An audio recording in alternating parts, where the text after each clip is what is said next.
Hey everyone, this is Stephen Judge, clinical naturopath in Sydney, New South Wales, Australia. I just wanted to make a really quick video today about the link between stress and our digestive function because I'm finding myself having quite similar conversations with clients over the past week or two about the impact of stress on their digestive function, which is so crucial to be talking about and managing or eradicating when you're treating the gut. Because if we're going to treat the root cause or the underlying cause of a condition, we can take supplements and we can do testing and we can, treat the gut from that perspective. But if we're not looking at chronic stress and anxiety and the effects of the stress response on our digestion, then until we deal with that, that's going to drive a lot of your symptoms. So we really need to understand the link between the stress response and our digestive function and how we can work with that. So just quickly, without getting too deep into it, with why on a physiological level a chronic stress response is impacting our digestion is that when we perceive a threat or a danger, our brain basically sends a signal to our adrenal glands, which are two tiny little glands that sit on top of our kidneys down at our lower back. And they pump out these stress hormones, namely adrenaline and cortisol. Now, when we're chronically activating these hormones in the body, it's quite a smart physiological response that is we're meant to elicit when we are truly facing an immediate threat or an immediate danger. So these stress hormones, in a really simple way of talking about it, they suppress functions in the body that are not necessary to deal with an immediate threat or danger to us. So they shunt blood away from our digestive organs because they're not so important when we need to run away from an animal in the jungle and deal with some sort of immediate threat. So the blood is shunted to our big muscles, our large muscles, for example, our legs, so that we can run. And it's, also shunted away. Our immune system becomes suppressed, our reproductive organs, their hormones are suppressed because reproduction and sex isn't so important. So yeah, in a really basic sense, the stress response is completely shutting down our digestive function. We're not making digestive enzymes. We're not making hydrochloric acid to break down protein, which will usually result in bloating and gas and wind and indigestion. Our gut motility is affected. The waves of muscular contractions that regulate our bowel motions, which is why some people will experience constipation and kind of more backed up bowels. Other people will experience looser bowels because their body is wanting to evacuate because, the body thinks it's facing an immediate threat. So when, particularly those of us living in the city, and if you've got gut issues, we're working a lot, we've got lots of social events to go to, we're constantly doing stuff. Our minds are always ticking. If you've got a gut issue, you've really got to look at how we can balance out this stress response because it's absolutely crucial in being able to reduce and eliminate the symptoms and truly get to the underlying cause of why you might have digestive issues. So one of the number one tips I want to give, there are some fantastic herbs, particularly for if you're experiencing anxiety that is quite intricately connected to having digestive symptoms, such whether it's bloating or gas or cramping or loose bowels. So herbal medicine is really powerful at symptomatically not only reducing gut symptoms, but also at calming down the nervous system. These are anxiolytic herbs that take us out of that fight or flight stress response and put us into our rest and digest relaxation response. So I've got two of the herbs here. One of them is lemon balm. So this is a herbal medicine tincture that's quite powerful we mix these herbs up into tonics for clients. They're in specific ratios of alcohol and water so that we can get all the plant constituents out in their most therapeutic form. And so a really good combination for this IBS, anxiety, gut issue symptom picture is a combination I love to give of lemon balm and then chamomile. Most people probably know chamomile, the herb. So it's a really beautiful herb for reducing symptoms, particularly spasm, like cramping in the gut, particularly when it's exacerbated and linked with stress and anxiety. It's kind of like a double whammy effect. So these two herbs as a combination, chamomile and lemon balm, if you can't get access to a tincture, that's fine. Just get a really good quality herbal tea.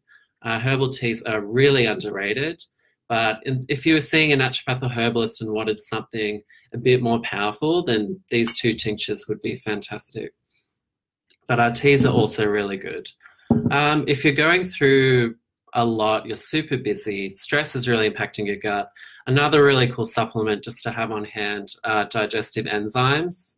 There's so many brands, but this is just one I stock in the clinic.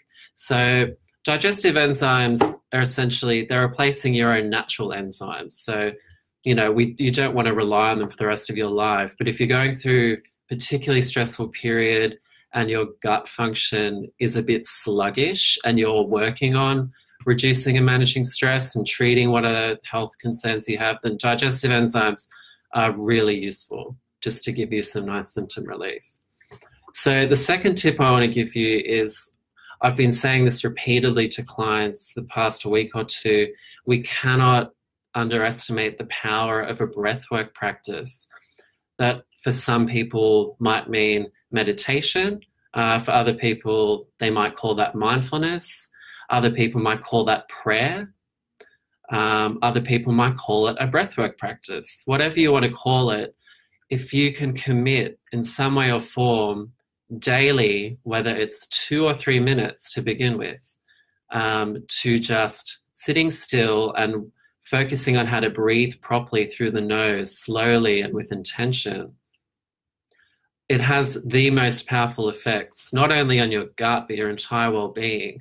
Just in a few minutes, you're instantly switching your body out of that stress response, which is your body's flooded with stress hormones, cortisol and adrenaline, which are preventing your gut from moving properly and digesting food.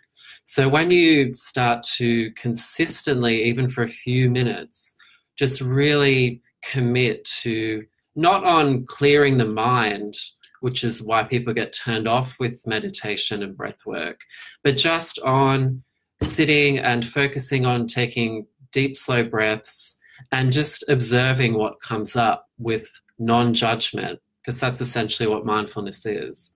It's not about kind of working towards emptying the mind. This concept is what stresses people out about meditation. It's more just about committing to the practice of sitting and going inside and breathing and observing.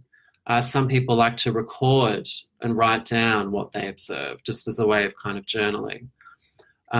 So yeah, that's a huge one, which is why the ebook I recently released has a whole chapter dedicated to mindfulness and meditation or breath work, whatever you want to call it, just outlining all of the key concepts and some really specific tips for people to kind of get started, because it can be a bit overwhelming when you've never really done it before, and where to start and how to meditate and what resources are out there. So that's the second one. And the third one I want to just quickly highlight, I was trying to think of a way to word this. I don't want my advice to be to don't stress, but I'm talking a lot with clients about, I've basically got a lot of clients coming in who have got a lot of gut issues, and they don't know what to eat anymore.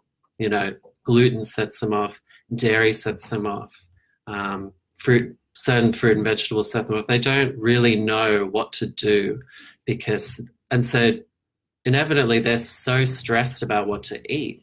And mostly, so therefore people have become really stressed about like the purity of the food that they're eating, they only want to eat, non-processed food, and, that's great. But I guess the trend I'm seeing is that people are so stressed about eating well and eating pure and not eating certain food groups or whatever it is. But the point I'm making is the stress that people put themselves through psychologically for the food choices they're trying to make. It's actually, in my experience, personally and clinically, so much more damaging than the pizza you might have had or the chocolate bar you might have had, and the guilt that follows that. Like, you're still eliciting a stress response from the feelings of fear and guilt around eating particular foods. So it's a really hard one to try and get across to clients, and I've been in this predicament myself of when I was studying nutrition, and everywhere I turned, this food's toxic, that food's, oh, you can't eat that. It's like, we really need to let go of obsessing so much about the purity of our food. And I'm all for healthy eating, and I'm a huge advocate of having a mostly minimally processed diet. But we also need to come back to just listening to our body and allowing ourselves to eat what we want to eat when we want it. Because essentially, long term, having that mindset and letting yourself eat what you want when you feel like it is not going to affect you on a physical level and psychological level as much as stressing so much about eating well. So that's a huge one. Again, coming back to a regular breathwork practice and a mindfulness practice is going to help you in the long term to just really listen to your body as well, and not be so attached to emotions around eating food as well. So they're the three main ones I wanted to highlight today. Thanks for Beth for joining me. I hope you got something out of this talk. Please leave a comment and say hi. I will leave a link below for the ebook as well, because there's some really cool information in there. And I'll see you soon. Bye.